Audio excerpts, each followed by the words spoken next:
কোন শব্দ থেকে পরিবর্তন হচ্ছে এইটা দিলে আমরা ইজিলি অ্যান্সার করতে পারি। বাই চান্স পরিবর্তিত ওয়ার্ডটাই যদি দিয়ে দেয়, যেমন গামছা শব্দটা কোন ধ্বনি পরিবর্তন, আদি মধ্য অন্ত বোঝার সিস্টেমটা কি? মনে করেন আমাদের 30 রোজা হয় না, তার মানে একেবারে স্টার্ট যেটা এটাই হচ্ছে কি আদি, একবারে স্টার্টিং। 2 নম্বর থেকে নিয়ে আমি ধরলাম যে 29 নম্বর রোজা, 29 রোজা ধরেন, এইটাকে মধ্যে হচ্ছে মধ্য, এটা হচ্ছে কি মধ্য।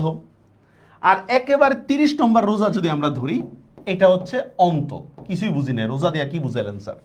আমার কাছে সবার কাছে তো 5টা আঙ্গুল আছে এক হাতে, তো একটু খেয়াল করেন 5টা আঙ্গুল। এইটা যদি আমি ধরি, এইটা ধরলাম, জানেন এইটাই আদি, এটা হচ্ছে আদি, এটা হচ্ছে অন্ত মানে শেষ, অন্ত মানে শেষ। এই মাঝখানে যে 3টা আঙ্গুল আছে তিনোটাই মধ্য। কথাটা বুঝতে পারছেন? আদি মানি একেবারেই শুরু, অন্ত মানি একেবারেই শেষ ধ্বনি, আর বা এর মাঝখানে যা আছে, আদি এবং অন্তের মাঝে যা আছে সবকিছু মধ্য। আদি বলতে শব্দের একেবারে শুরুতেই স্বরধ্বনির অবস্থান বোঝায়, একেবারে শুরুতেই উচ্চারণ। যেমন দেখেন স্টাফ থেকে ইস্টাফ, দেখছেন একেবারে শুরুতেই। মধ্য মানে কি বলছি? আদি ও অন্তের মাঝের যা আছে পুরোটাই মধ্য। আর অন্ত মানে কি? একেবারে শেষের যে অংশটা, এটাই হচ্ছে কি অন্ত বা শেষ। স্বরাগম কয় প্রকার? 3 প্রকার। কি কি? আদি, মধ্য, অন্ত, তাই তো? তারপর দেখেন স্বরাগমের বিপরীতটাই কি? স্বরলোপ। স্বরাগমের বিপরীতটাই কি? স্বরলোপ। এটাও কয় প্রকার? 3 প্রকার। আদি, মধ্য, অন্ত। উচ্চারণের সুবিধার্থে শব্দের আদিতে, মধ্যে বা অন্তে, অন্ত মানে কি শেষে, শেষে যদি কি হয় স্বরধ্বনি যদি বেড়ে যায়, সেটাকে আমরা কি বলবো? স্বরাগম। শব্দের আদিতে যদি স্বরধ্বনির আগমন হয় তাকে আদি স্বরাগম বলে। স্পর্ধা, দেখেন স্পর্ধা যদি আমরা লিখি, ধরেন ইংলিশে লিখলাম SPORDH, ধরেন এখানে কি কোনো স্বরধ্বনি আছে? নাই, স্পর্ধা। কিন্তু আমি যখন বলি আস্পর্ধা যদি লেখে, দেখেন এ একটা আসবে না, ASP, আর ইংলিশে লিখলে ঝামেলা। এই দেখেন স্পর্ধা, এর আগে স্বরে আ আসছে, দেখছেন? স্ত্রীকে বলতেছে স্ত্রী, তুমি আমার স্ত্রী। মিনা কার্টুন দেখছেন না ছোটবেলায়? স্কুল, স্কুলকে কি বলা হচ্ছে? স্কুল, দেখছেন আদি স্বরাগম। স্টেশন, দেখবেন আমাদের স্টাফরা বলে স্টাফ কোয়ার্টার, স্টাফ কোয়ার্টার। হ্যাঁ, এই দেখছেন মানে স্বরধ্বনি যদি আগে আসে সেটাকে আমরা কি বলবো? স্বরাগম। শব্দের মাঝে যদি কি হয় অতিরিক্ত স্বরধ্বনির আগমন হয়, সেটাকে আমরা বলবো হচ্ছে মধ্য স্বরাগম। এটা 2 ভাবে হইতে পারে, খুব ভালো করে পয়েন্ট আউট করেন, এটা 2 ভাবে হইতে পারে। আমাদের বইগুলোর মধ্যে একভাবে দেওয়া আছে, আমরা ওইটাই মুখস্থ করি, আরেকভাবে যে হইতে পারে এটা আমরা জানি না।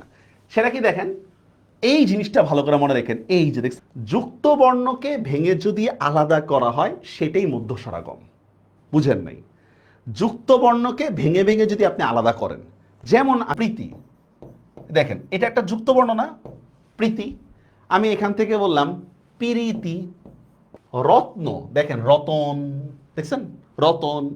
এখানে কিন্তু যে আবার 2 1 এগুলাতে ফালায় না, এটা যুক্ত বর্ণ হয়ে গেছে, শেষ। ধর্ম, দেখেন ধরম, দেখছেন? স্বপ্ন, স্বপন, আলাদা আলাদা করে ফেলছে কিনা? বর্ষা, বরষা। তারপর দেখেন ক্লিপ, ক্লিপ। শব্দের মাঝে যদি অতিরিক্ত স্বরধ্বনি আসে, যেটা আমরা আগেই বলছি, এটাই কি হবে? মধ্য স্বরাগম। শব্দের মাঝে যদি কোনো অতিরিক্ত স্বরধ্বনি আসে, যেমন দেখেন খাইছেন, দেখেন 1টা 2টা 3টা, 3টা স্বরধ্বনি আছে। খাইসুইন 4টা স্বরধ্বনি আছে, আছে না? আমরা দেখব এখন রস্বইর অবস্থানটা কোথায়, শব্দের শেষে না শব্দের শুরুতে না শব্দের মাঝে? আমরা দেখতেছি রস্বইর অবস্থানটা কি শব্দের মাঝে, এই জন্য এটা মধ্য স্বরাগম। সেম দেখেন জানলা 1টা 2টা গেল, জানালা 1টা 2টা 3টা। কোন জিনিসটা বাড়ছে আমাদের? এই যে আকারটা বাড়ছে মিডিল থেকে, মধ্য স্বরাগম। মূর্খ থেকে মূরখ, আজ থেকে আইজ, এটা মধ্য স্বরাগম। আজি থেকে আইজ হলে সেটা অপিনীতি হইতো। শব্দের শেষে স্বরধ্বনি বাড়লে সেটাই অন্ত স্বরাগম। দিশ, দিশা, দেখছেন একটা বাড়ছে। বেঞ্চ, বেঞ্চি, দেখছেন?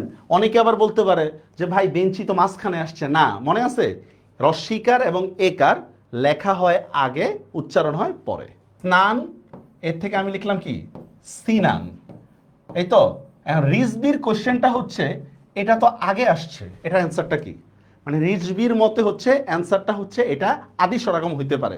আপনাদের কাছে কি মনে হয় একার এবং রস্বীকার লেখা হয় আগে, উচ্চারণ হয় পরে। যেমন স্নান, এটা ইংলিশে যদি লেখেন এই যে SNAN, স্নান, এর থেকে আমি লিখলাম কি সিনান। দেখেন এবার, দেখেন তো এবার বুঝতে পারছেন যে আইটা কোথায় বসছে? শব্দের মাঝে না? স্বরাগমের বিপরীতই হচ্ছে কি স্বরলোপ। আগেরগুলা উদাহরণ চেঞ্জ করে দেন তাহলে তো হয়ে যাবে। পারবেন না? আগে যেমন স্কুল থেকে স্কুল বলছেন, এবার স্কুল থেকে স্কুল বলেন তাহলেই তো হবে।